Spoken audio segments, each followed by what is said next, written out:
to love genetics, you need to love the unknown. And I always was impressive with the things that had no answers. So if you like to ask the question why, and why, and why, then I think you will love genetics also.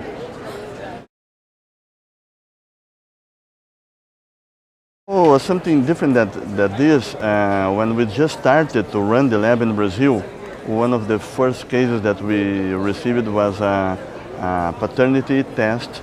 And well, it was the first case, so the results obviously need to be very accurate. And in the first case, the test showed non-paternity, but also non-maternity. So we thought that we had the wrong results, and we did the test 20 times and we got the same result, but then we decided to call the person and says, well, I'm sorry to tell you that, but we repeated the test 20 times and it's showing that you're not the father, but it's also showing that she is not the mother. So the man was mad, but 10 days later he called us and said, when I told the woman that the result was this, she started to cry and saying that she always wanted to have a kid with me, but that kid was not her actually. So she didn't understand that the test was also a maternity test. So this was kind of remarkable for the first test in the lab.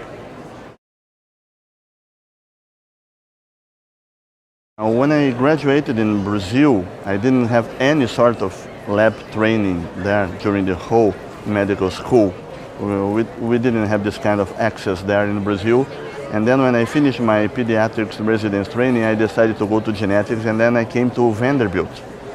And so at Vanderbilt, I started from zero in the lab, pipetting, and I didn't know even how to hold up pipette. So I stayed 3 years there, and after 3 years, I was able to manage all the lab techniques, but on the beginning, I didn't know even how to pipette.